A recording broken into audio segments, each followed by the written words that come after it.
ሰላም፣ ወደ ዝግጅታችን እንኳን በደህና መጣችሁ። ዛሬ የምንመረምረው ጽሑፍ በአንድ በጣም ትልቅ እና አእምሮን በሚፈታተን ጥያቄ ዙሪያ ነው የሚያጠነጥነው። ያውም እግዚአብሔር ሁሉን ነገር አስቀድሞ የሚያውቅ ከሆነ ታሪክ ለምን መፈጸም አስፈለገው? በጣም መሰረታዊ ጥያቄ ነው። አዎ፣ ጽሑፉ እንደሚለው እግዚአብሔር ያንዳንዷን ሐሳባችንን፣ ድርጊታችንን፣ የወደፊት ሕይወታችንን ሁሉ ያውቃል። ይህ እውነት ከሆነ ታዲያ ይህ ሁሉ የሕይወት ድራማ፣ ምርጫዎቻችንና ክስተቶች ለምን አስፈለጉ? በትክክል የዛሬው ውይይታችንም ዓላማው ይሄ ነው። ጽሑፉ ለዚህ ውስብስብ ጥያቄ የሚሰጠውን መልስ መመርመር፣ በተለይ ደግሞ የእግዚአብሔር ሁሉን አዋቂነት ከፍርድ፣ ከፍጥረት እና ከጊዜ ጋር ያለውን ግንኙነት እንዴት እንደሚያብራራ እንመለከታለን። እና ጽሑፉም ያቀርበው ሐሳብ ብዙ ጊዜ ከምናስበው የተለየ ነው።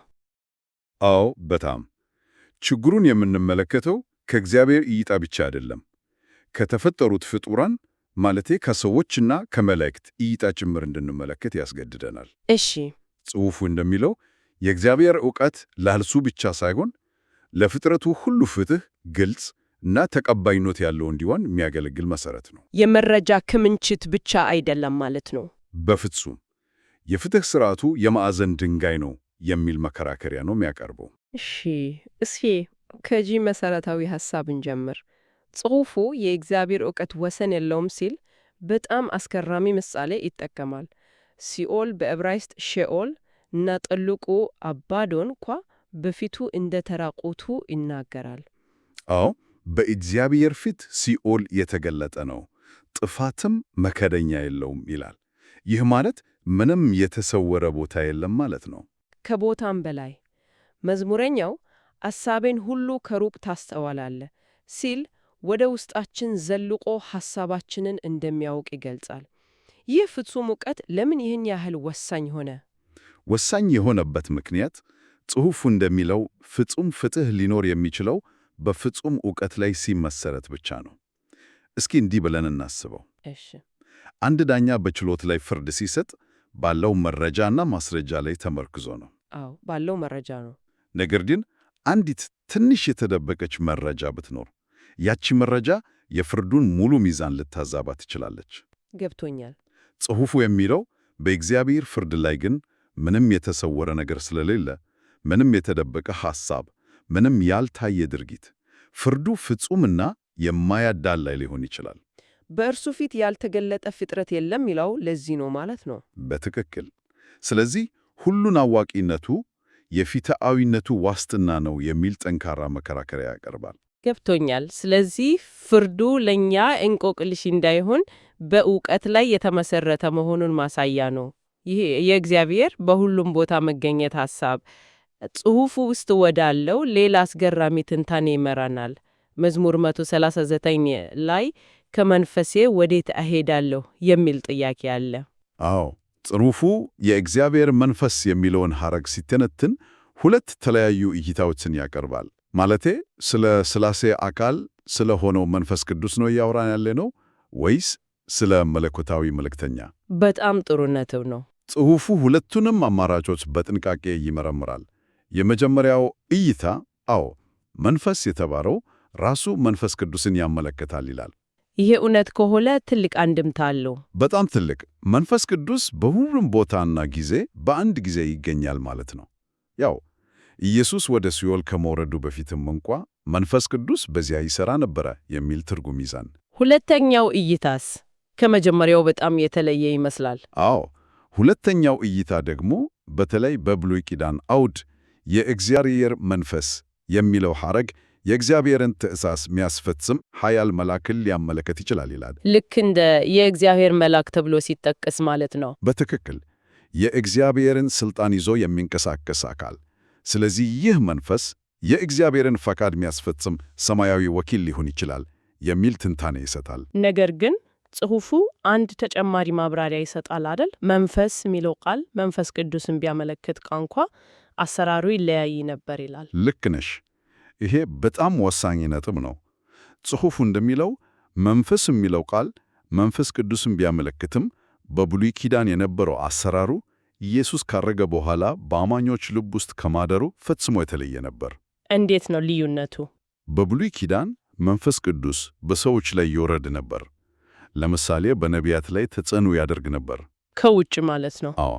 ነገር ግን በአዲስ ኪዳን እንዳለው በአማኞች አካል ውስጥ አይኖርም ነበር በማለት ልዩነቱን ያስረዳል። ይህ እግዚአብሔር ከሰው ልጆች ጋር ያለው ግንኙነት በታሪክ ሂደት ውስጥ እንዴት እንደተለወጠ ያሳያል። በትክክል። በጣም አስደናቂ ማብራሪያ ነው።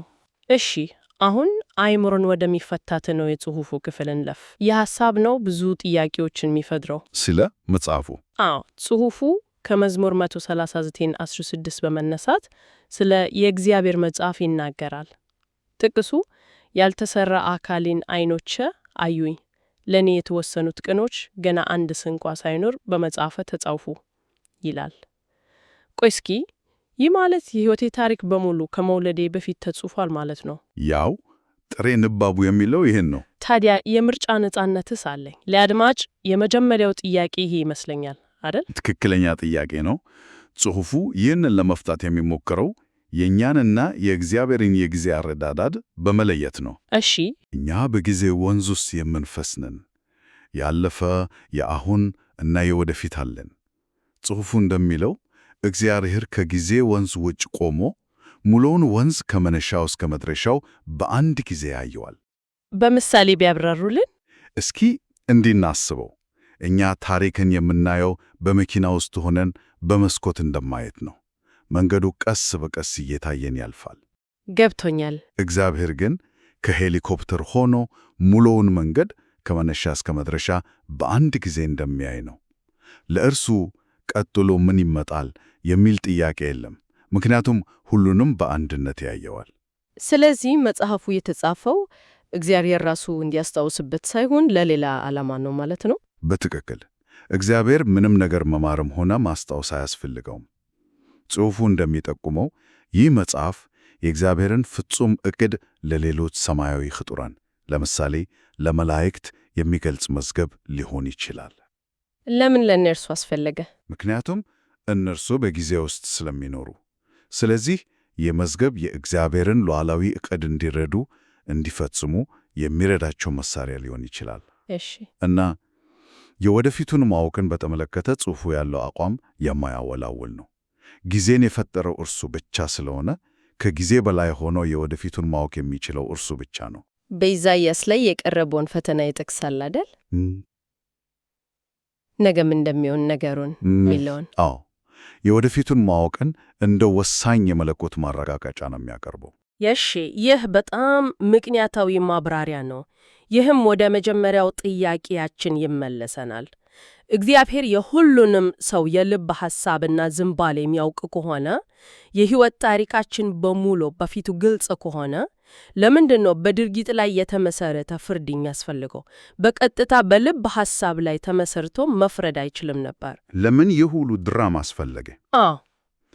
ይሄ የውይይታችን ቁልፍ ነጥብ ነው። ጽሑፉ እንደሚለው መልሱ ያለው በእግዚአብሔር ዕውቀትና በፍጡራን ዕውቀት መካከል ባለው ሰፊ ልዩነት ላይ ነው። እንዴት? እግዚአብሔር የሁሉንም ልብ ያውቃል። እኛ ግን ሰዎችም ሆነን መላእክት የሌላውን ልብ በፍጹም ማወቅ አንችልም።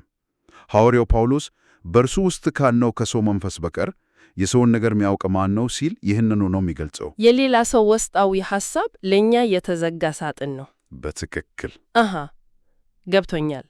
ማለትም የእግዚአብሔር ፍርድ ለእርሱ ትክክል መሆኑ ብቻ ሳይሆን እንደ መላእክት ላሉ ሌሎች ፍጡራንም ግልጽ መሆን አለበት ማለት ነው። ይህ ሁሉ የዓለም ድራማ ተመልካች አለው። ለእነዚህ ተመልካቾች ደግሞ ድርጊቶቹ በመድረክ ላይ መታየት አለባቸው እንደማለት ነው። በትክክል ጽሑፉ የሚለውም የሆነው። እስኪ የሰይጣንን ጉዳይ እንውሰድ። እሺ። እግዚአብሔር በልብ ውስጥ የነበረውን የትዕቢትና የክፋት ሐሳብ ከመጀመሪያው ያውቅ ነበር። ነገር ግን በዚያች ቅጽበት በሐሳቡ ብቻ ቢያተፋው ኖሮ ሌሎቹ መላእክት ምን ይሉ ነበር? የፍርዱን ምክንያት ሊረዱ አይችሉም ነበር። በፍጹም። ለምን ተፈረደበት? እኔም ሳላስበው በክፉ ሐሳብ ብፈረድብኝስ የሚል ስጋትና ፍርሃት ይፈጥርባቸው ነበር። እውነት ነው። ነገር ግን የሰይጣን ውስጣዊ ክፋት በውጫዊ ድርጊት በአመፅ ሲገለጥ ፍርዱ ለምን እንደተሰጠ ለሁሉም ፍጥረት ግልጽ ሆነ። ስለዚህ ድርጊቶች የውስጥ ሐሳብ ተጨባጭ ማስረጃዎች ሆነው ለሁሉም ፍጥረት ይቀርባሉ። ልክ ነሽ። ፍትህ መደረግ ብቻ ሳይሆን ሲደረግ መታየትም አለበት እንደምንለው ነው። ድርጊቶች የፍርድ ሂደቱን ለተቀረው ፍጥረት ሁሉ ግልጽ እና ተቀባይነት ያለው ለማድረግ የሚያስፈልጉ ማስረጃዎች ናቸው። አዎ፣ የልብን ምስጢር ለሁሉም ግልጽ የሚያደርጉ መስኮቶች ናቸው። ይህ የፍርድ ግልጽነት ሐሳብ ጽሑፉ ውስጥ ካለው ሌላ ኃይለኛ ምሳሌ ጋር ይገናኛል። እሱ ምንድን ነው?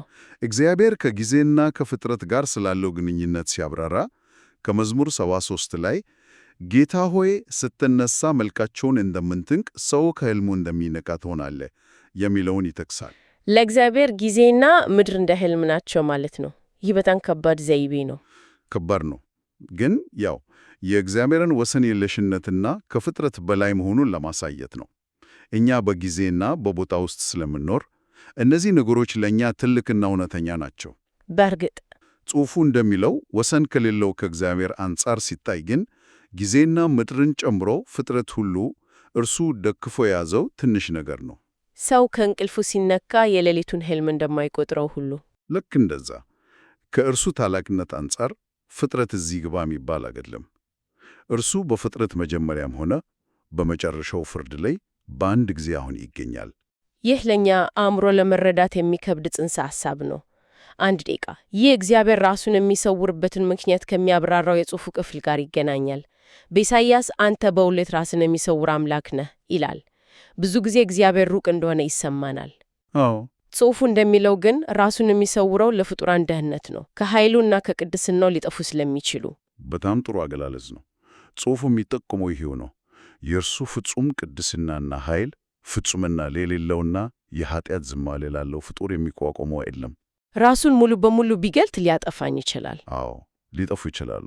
ስለዚህ ራሱን መሰውሩ ፍጡራን እንዲኖሩና የተሰጣቸውን የነጻ ፈቃድ እንዲጠቀሙ ዕድል የሚሰጥ የጸጋው ቃል ነው ይላል።